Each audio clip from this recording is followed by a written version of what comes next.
All right, guys, welcome back. So today I have a little collection I got from a client that just messaged me on my website, vintagemagic.com. All right, guys, welcome back. So it's me, Daniel, vintagemagic.com. So what we got here is an interesting price sheet back in the day. Look at these prices. These are revised prices. And right out of the gate, I mean, you know, there's some expensive the commons and uncommons. Look at Soul Ring, $2. This was back in the day, back in '94 when it first all came out.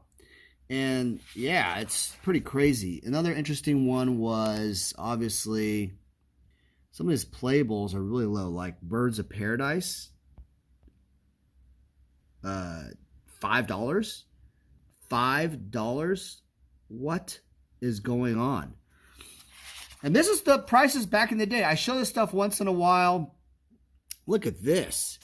Holy moly. Wow. Look at these prices. Underground Sea. Unbelievable. $6? That's so crazy. Crazy.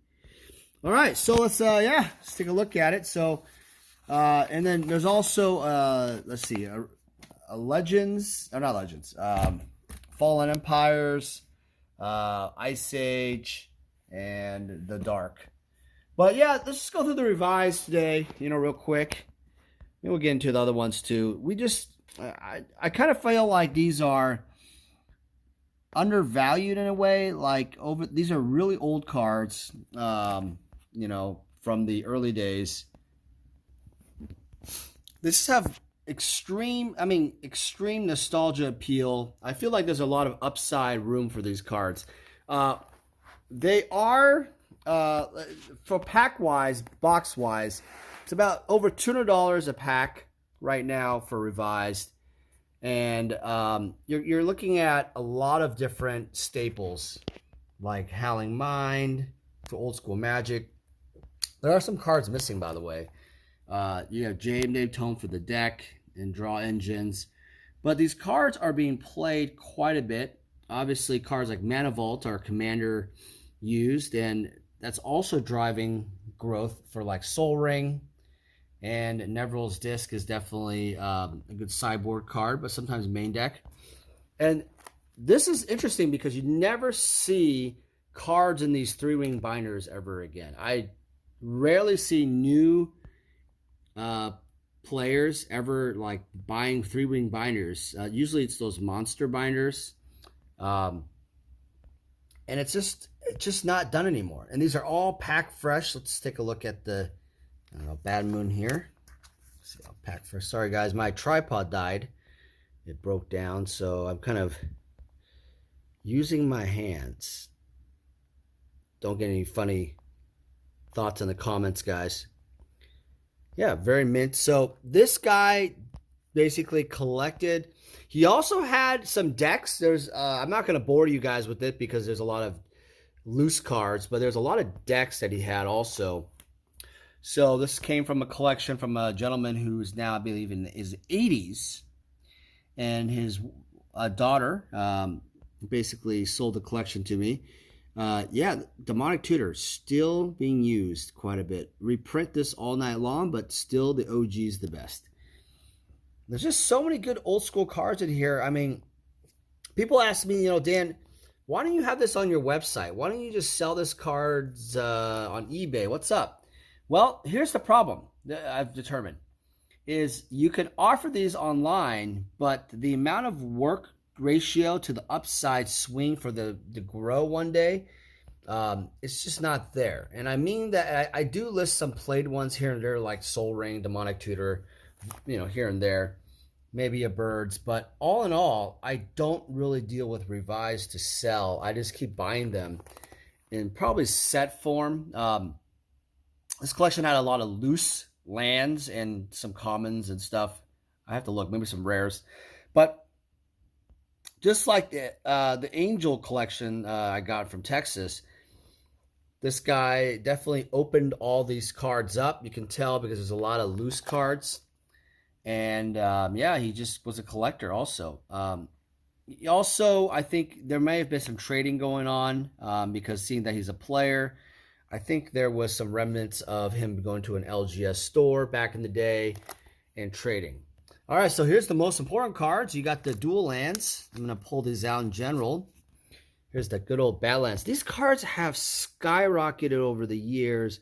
They used to be worth very little, and now people play with them all the time, which is really just something that I think a lot of people with the reserve list collectors and stuff have wondered, why are these going up and down, up and down, up and down? What's going on? That's an island. It's not going to work. Hold on a second, guys. Yeah, what's going on with that? Why are they rising and then they go down again? Well, I think it's pretty cyclical with these cards. The biggest problem is that, like I said, it's like when people need money, they're the first. Oh, there's a little nick there. They're the first thing that people usually sell, and they usually get them in 4-ofs. I know some people that have, I don't know, maybe hundreds for sure. I have hundreds, but thousands of them. You know, I'm not going to take them out. It's just going to take too much because it's hard without the tripod. Sorry, guys. Thousands of them. Even Plateau has rised up a lot. Or, you know, most people have, 50 or the play set with 40, right? 4 of a kind. And, that's pretty normal. This is interesting. The tropical island has gone up like crazy over the years. Not sure what's going on with that. You might want to look that one up. It fluctuates, but crazy. I guess there's 2 bayous. Yeah, okay. And I think there's 2 trops. Yep, and 2 badlands. So there's an extra trop, badlands, bayou, 2. Yeah, extra, yeah. And an extra trop. All right, so the reds, nothing special in the reds. This card back in the day when this brings a lot of memories when I was playing old school with friends back in '94 at Sammamish High School in Bellevue, Washington. Fork was a card that's just so fun to play against, especially multiplayer with your friends. And it would really annoy the crap out of them. They try to fireball you for the game winner, and you fireball them right back. Stuff like that. It's pretty cool. Wheel of Fortune's obviously gone crazy with the EDH and Commander stuff. This is interesting. These copy artifacts have gone up over the years, but this one's played. So that makes me wonder. Maybe he traded for some. Look at that. Brain Geyser's a little bit played. Maybe he just switched out some of these for his deck. That could be also. A lot of people did that back in the day. They swapped out their cards to basically, essentially, to kind of collect and also play. I've seen people actually have 4 of a kind on each page, and that was their play set. And that's how they did that. For those who don't know, Serendipity Free is the crazy reprint of If Biff for Free. That's an interesting one. Now this card here, Resuval Doppelganger, this image here is super iconic. People have been collecting it like crazy. The original artwork just looks way better than this, and it's a card that I grew up with just seeing in games. It's just super iconic. I love the image. Where's the Shivan Dragon? Did I see a Shivan Dragon? There it is. Okay, there it is. So this big baddie right here is also one of those iconic ones like Birds of Paradise. Not as functional, right? They're not as useful as birds, but they're still iconic, rising in value because of that nostalgia. A lot of buyouts, too, of attempted buyouts. I want to call them buyouts, but hoarding, if you want to call it. And let's see, any iconic white cards? Yeah, good old, let's see, Crusade got banned from the world. I'm not sure what's going on with that on eBay. I'm going to have to look that up here in a second. Yeah, the banned cards are a little interesting. I've seen people like get away with it all, posting stuff, in a different way and such. Check that out, guys. But that's still, I don't know what's going on with that on eBay. I think people still sell them. All right, so Sarah Angel, super iconic. Everybody plays with this card as a game finisher. It's also the vigilance factor is huge in this game, huge in older Magic. I love Savannah Lions. I have the original artwork. Original artwork's supremely better. You can't even tell the blue sky really in this. It's just washed out, but there is a light blue sky. All right, well, might as well get into it. We have some Fallen Empires. Oh, and also I forgot Wrath of God, for the love of God. God, Wrath of God is so iconic. Fallen Empires, you know, always a great set for extra. What happened with Fallen Empires was there was about 300 million or so cards printed, 400 million, something ridiculous. And people, you know, all the Magic cards were always sold out so fast. I think Arabian Nights had like, I don't know, 8 million cards ever printed, comparison to Fallen Empires, like 300 or 400 million cards. And stores were like, dude, print more cards. There's so much demand. But the problem was this set was terrible in many ways, especially in the beginning. But there's a lot of cool cards like Hematorak. There's 4 of a kind. So you'll see these 4 of a kind factors, 4 different images from 4 different artists. Like the Initiates of Ebonhand, a lot of black cards. Mindstab Thrall, Neckrite, Orders of Ebonhand, a really useful card in black decks. Just a lot of that. So I feel like Fallen Empires just was not... I think the art's really cool, but just was not really loved, you know, in gameplay as much. I mean... It was a small set. I think it was about 100 cards or so. And I think the 4 of a kind actually affects people's interest in it. If you know what I mean. Especially if the cards were not like important like Hematorak, right? So if they're just like these dwarf cards or something, they're not going to be special with the Thiad cards. They're not used that much. So that's the problem, is you don't see... like a strip mine, for example, where everybody uses it. There is one card here, like High Tide, which is, there's 3 different artists, and this one's pretty iconic. This one's pretty iconic, but, well, they're all iconic. Why not? And that's used in some legacy decks, I believe. Homerat, I don't even think that was really used. I mean, maybe like, you know, some decks, but again, they're not competitive.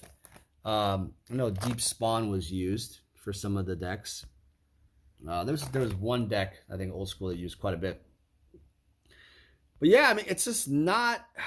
There's just too many cards. You got too many cards, and it was just flooded out. I own the Tidal Flats art. That's on my website. But also another thing is, remember what people have been saying before was you got to have lands, right?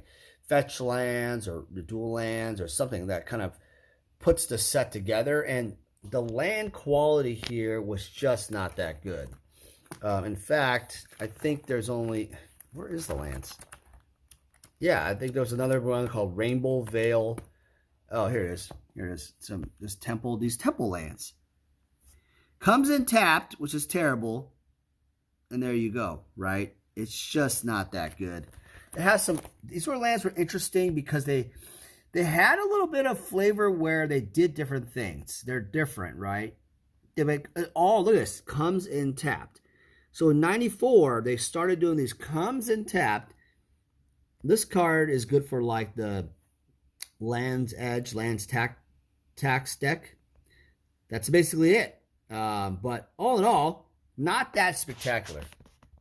Crazy.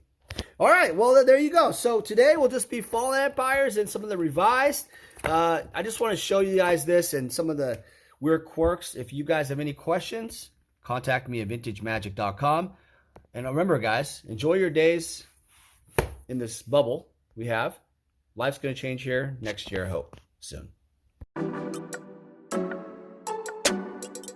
Hey guys, it's me, Daniel, with VintageMagic.com. I'm here to share with you more about our deck and set collector fulfillment service. The deck fulfillment service caters to the player. And what that basically means is if you are a player looking to fulfill your old school Magic deck, certain Power 9 or key pieces in your Vintage deck, or dual lands in your Legacy deck, we have the inventory and the resources to help you fulfill your needs. Next, we have the set collector fulfillment service. This really caters more towards the collector. Oftentimes I've been asked, hey Dan, can you help me find this specific graded card for this set? Or Dan, can you find me these 20 cards left in my beta set? It doesn't matter what you're looking for, even if it's like every single Sarah Angel possible out there, I can help you out. My resources and extensive network in Magic the Gathering, I was able to help thousands of clients all over the world fulfill their needs. I've made it my mission at vintagemagic.com to be your one-stop shop for all your collector needs. For any significant item or collection, we're able to travel anywhere in the world to meet you.